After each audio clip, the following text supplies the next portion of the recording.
Dans le monde, nous devons tous faire face aux risques liés aux catastrophes naturelles. La Martinique encourt des risques majeurs comme des séismes, des tsunamis, des cyclones et des risques chimiques.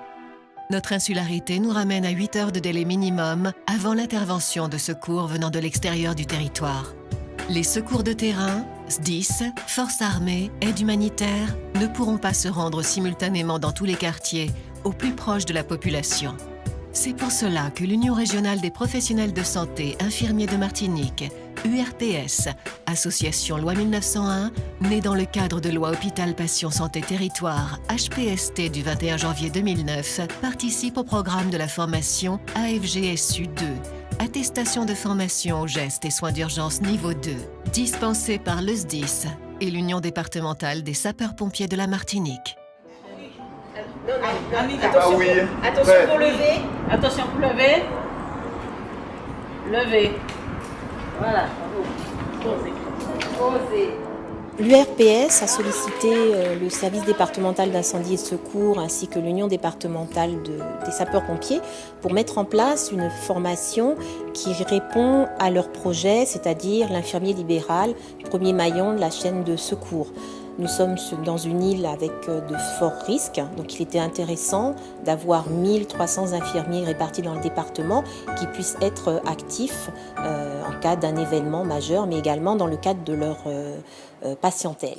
Nous avons décomposé cette formation en 2 grandes étapes. Donc la première étape s'est déroulée sur 3 jours et sous l'égide de l'Union départementale des sapeurs-pompiers. Et ces 3 jours de formation ont consisté à enseigner les gestes d'urgence aux infirmiers libéraux. Les gestes d'urgence, très importants, et de coller au plus près à la réglementation en vigueur en matière de formation des infirmiers en leur proposant un AFGSU 2 qui est une formation du ministère de la Santé.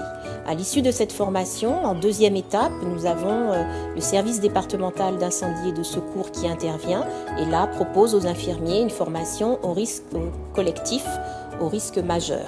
Donc c'est une formation qui se veut graduelle. On part d'une prise en charge individuelle pour arriver à une prise en charge collective. Monsieur, serrez-moi les mains. Apparemment ça saigne beaucoup, ça vient beaucoup saigner, mais je ne sais pas depuis quand. Infirmière libérale, je suis souvent dans le soin et là spécifiquement une formation pour des soins de secours. On a cette compétence, mais nous n'avons pas une formation aussi adaptée que celle que nous faisons aujourd'hui. C'est vrai que nous sommes infirmiers, mais nous ne sommes pas secouristes. C'est pas parce qu'on est infirmier, parce que vous savez, dans les spécialités, il y a les urgentistes, enfin.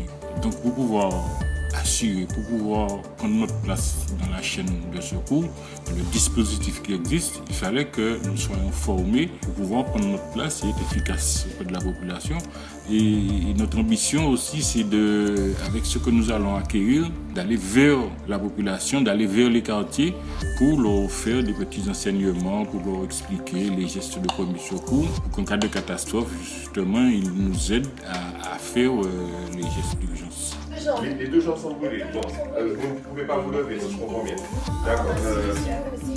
Bon, alors déjà, on va lever votre bébé. Oui, je suis venue voir la grand-mère. D'accord. Je vais lui montrer son arrière-petit-fils qu'elle avait jamais vu. Alors, l'étendue des brûlures se limite au niveau du tibia, enfin là, ce niveau-là, voilà. Les 2 jambes, jambes droite et gauche. Est-ce que vous pouvez vous lever? Oui. D'accord. Voilà, vous allez vous lever.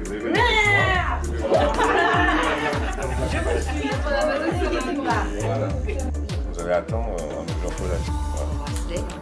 La deuxième partie de la formation est quelque chose de vraiment nouveau pour nous, puisqu'elle ne fait pas partie de notre programme de base de diplôme d'état d'infirmier. Il s'agit donc d'une formation au secours à multiples victimes. En cas de catastrophes majeures, qui peuvent être de type naturel, donc les séismes, tsunamis, cyclones, donc des risques que nous retrouvons en Martinique. Nous avons quasiment tous les risques à part le risque d'avalanche. Il nous a paru essentiel de pouvoir être prêts auprès de la population de quartier, puisque c'est le cœur de notre métier, les infirmiers libéraux, et le jour où ça arrivera, donc d'être opérationnels. Nous souhaitons être le premier relais de la chaîne de secours quand ça arrivera. Nous avons, pendant cette semaine, revu nos bases en secourisme et complètement appris cette prise en charge de plusieurs victimes en même temps. Parce que prendre une victime isolément n'a rien à voir avec la prise en charge de 10, 20, peut-être 30 victimes.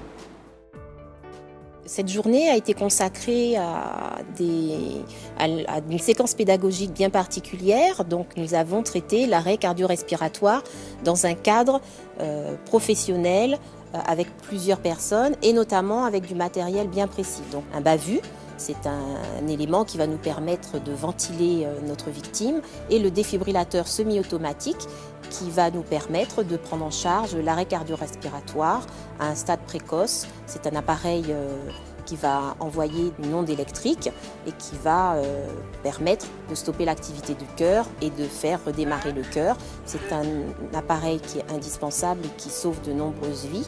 Et donc tout secouriste doit savoir se servir afin d'apporter un maximum de chance à la victime.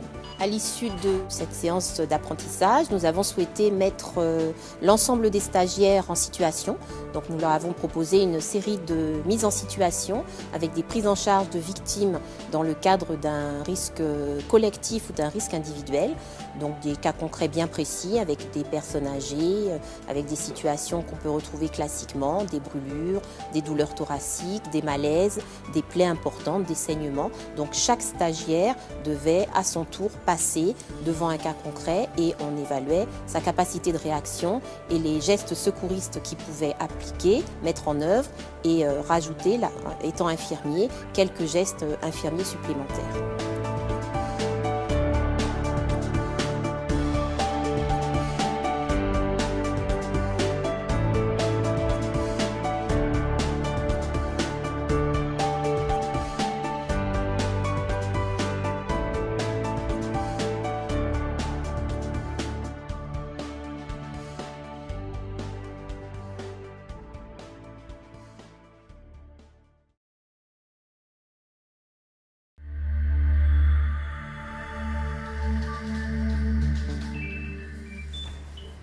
URPS, bonjour. Oui. D'accord. J'ai une vingtaine d'infirmiers présents actuellement à l'URPS en cellule de crise. Donc, ils seront sur site d'ici un quart d'heure. Il n'y a pas de souci. Merci, au revoir.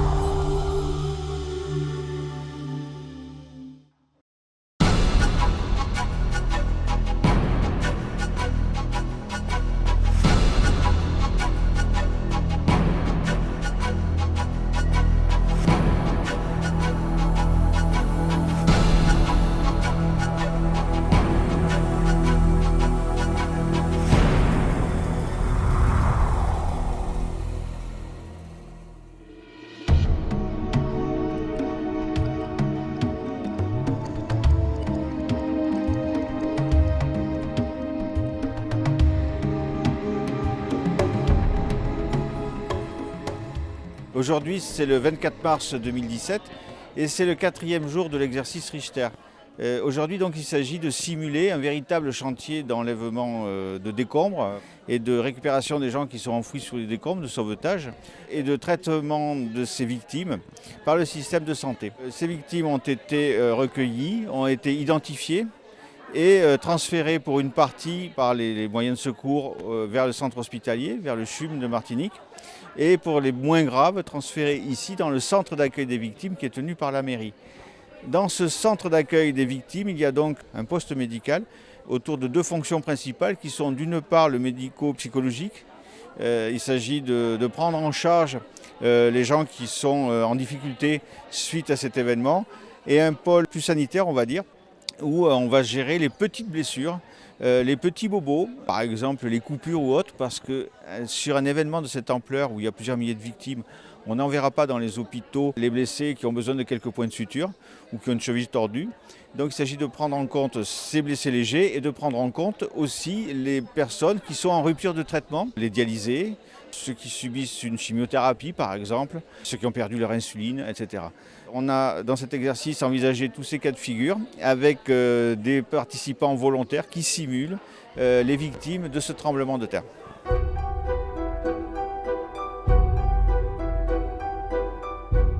Les infirmiers libéraux formés ont été réquisitionnés pour donc participer à cet exercice. Nous sommes une dizaine aujourd'hui.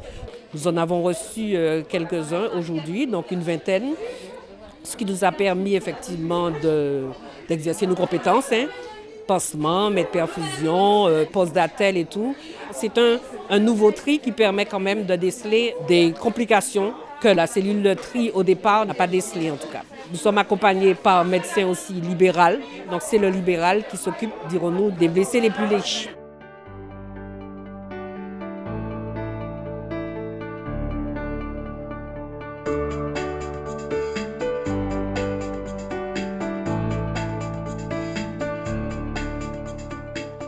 Mon rôle pour cette journée, c'était déjà de faire le lien entre l'URPS et l'ARS.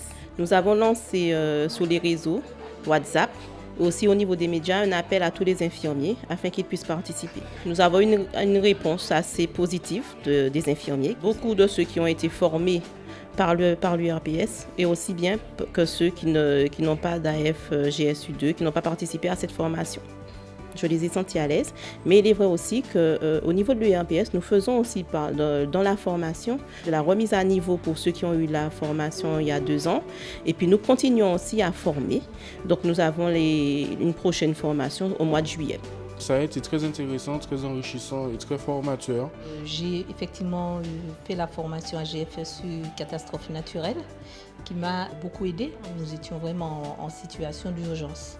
On a pu mettre en œuvre toutes nos pratiques, faire connaître toutes nos compétences, ensuite évaluer tout cela pour pouvoir mettre en œuvre de meilleurs plans d'action, voir ce qui n'a pas été pour réajuster le tout et être prêt le jour J.